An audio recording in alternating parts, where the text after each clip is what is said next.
Graça e paz, meus irmãos. Nossa meditação hoje é sobre fé e atitude, comportamentos que fazem a diferença.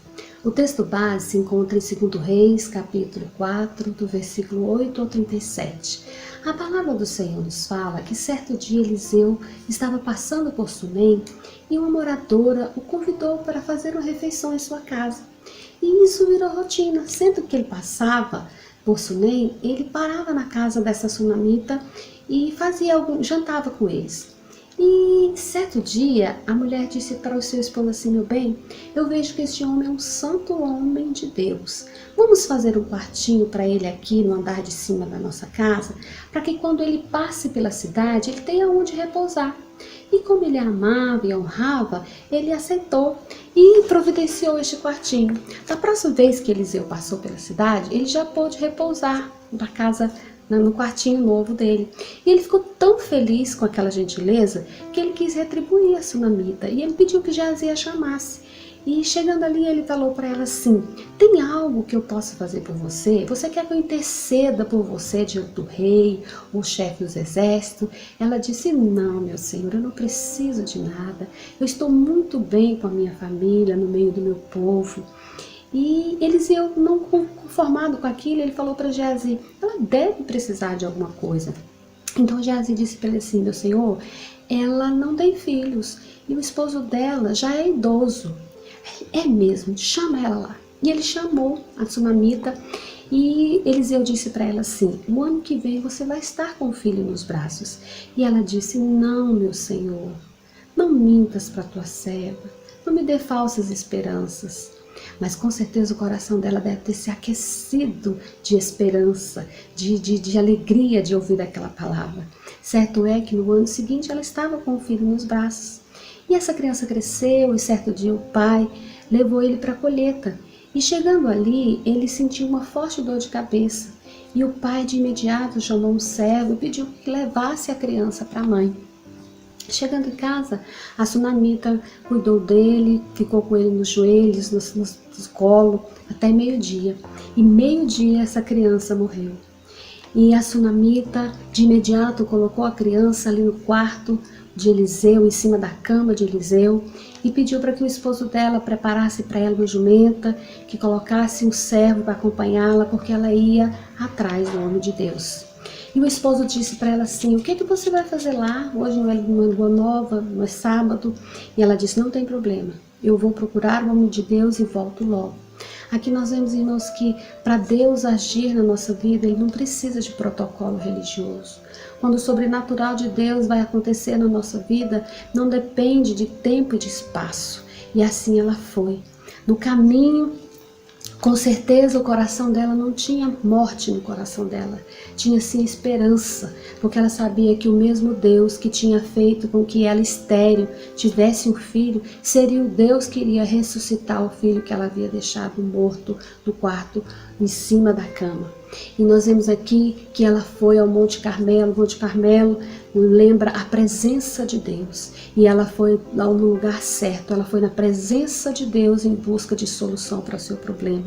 E nós vemos aqui que Eliseu de longe viu a sunamita e comentou com Geazi: olha, é a sunamita, corre Geazi, vai lá ver, pergunte a ela se tudo vai bem com ela, com o esposo, com o filho. E assim Geazi fez. E quando ele chegou para ela e fez essas perguntas, ela não deu relatório de morte, ela disse apenas: vai tudo bem. Vai tudo bem. Essa palavra, essa atitude na vida de sunamita fez toda a diferença para ela alcançar a vitória.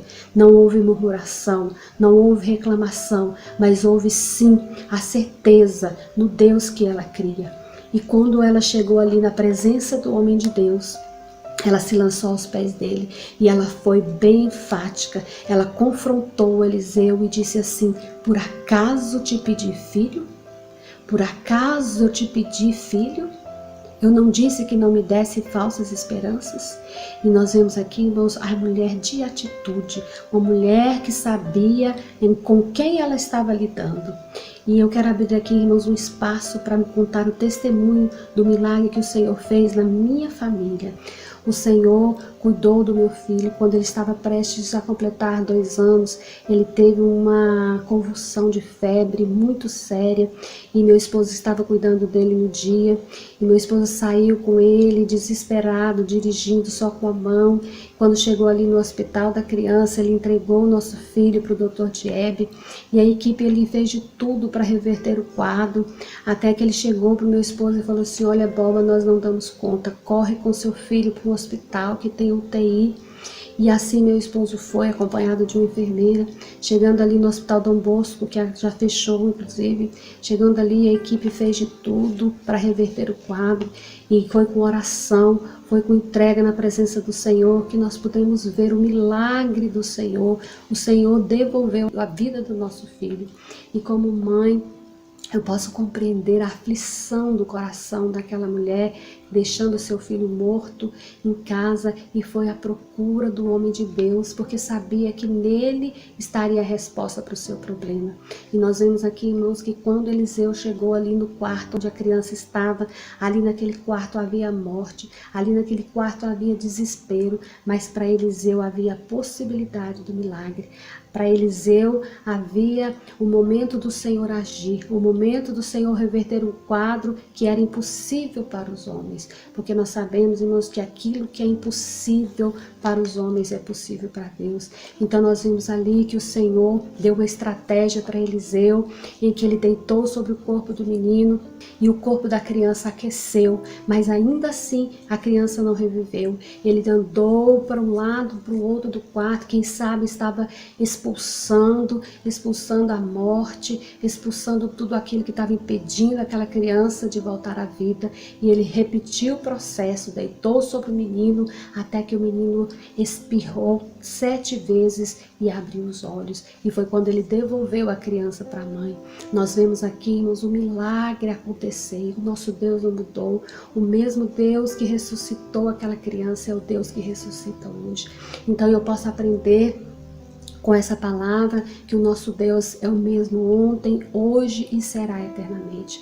Mas para que a ação do Senhor aconteça nas nossas vidas, nós temos que ter fé, porque sem fé é impossível agradar a Deus. E nós vemos aqui também nessa palavra algumas lições práticas que nós podemos aprender. Nós aqui aprendemos que Eliseu, homem do Senhor, servo do Senhor, ele representava Deus e as pessoas viam Deus na vida dele, viam o Espírito Santo na vida dele. E nós, como tem sido a nossa vida? A nossa vida, o nosso estilo de vida tem agradado ao Senhor? Nós devemos procurar a cultivar um estilo de vida que honre o nosso Deus, que agrade ao Senhor. Outro ponto que eu destaco aqui é a intimidade com o nosso Deus. Nós vemos aqui que a Sunamita tinha intimidade com Deus, e por ela ter essa intimidade, ela pôde ver Deus na vida de Eliseu. E nós devemos buscar essa intimidade com o Senhor, porque aí quando nós temos essa intimidade, nós podemos ver além dos nossos olhos naturais. Nós podemos ver além, nós podemos ver as circunstâncias, aquilo que o homem não vê. Os nossos olhos são abertos para compreender o que o Senhor tem para nós. Outro ponto que eu destaco é a gentileza. Nós vemos aqui que a gentileza, ela gera gentileza. Nós vemos aqui que a Sunamita, ela foi gentil, ela foi generosa, ela cuidou do servo de Deus de maneira despretensiosa, sem interesse, e com certeza foi o que gerou no coração de Eliseu para retribuir a gentileza. Então nós vemos aqui que quando nós somos gentis uns com os outros, o Senhor agrada, o Senhor tem prazer naquele que é gentil, que cuida um dos outros. É algo que nós devemos cultivar, não só na casa do Senhor, mas junto aos nossos familiares. Nós devemos ter um olhar generoso, um olhar cuidadoso com os nossos irmãos. Então eu quero concluir essa palavra dizendo que nós temos que cultivar um comportamento que honra o nosso Deus, que as pessoas possam ver Cristo em nós, que nós possamos ser chamados amigos de Jesus, que nós possamos representar o nosso Deus, que quando as pessoas olharem para nós, possa ver Cristo em nossas vidas, possa ver a paz do Senhor em nossas vidas, assim como nós vimos aqui a Sunamita e Eliseu, que eles puderam mostrar, honrar o Senhor com a maneira de ser, nós possamos também ser assim. E eu quero deixar ainda para a meditação dos irmãos em Filipenses 4:8, que diz assim: finalmente, irmãos, tudo que é verdadeiro, tudo que é respeitável, tudo que é justo, tudo que é puro, tudo que é amável, tudo que é de boa fama, se alguma virtude há, se algum louvor existe, isso ocupe o vosso pensamento. E se nós cultivarmos isso, com certeza os nossos atos e comportamentos estarão louvando ao Senhor. Nós estaremos honrando ao Senhor com a nossa maneira de ser. Amém? Que o Senhor possa abençoar os irmãos, que o Senhor possa conceder o entendimento daquilo que Ele quis falar conosco nessa noite. E eu agradeço em nome de Jesus.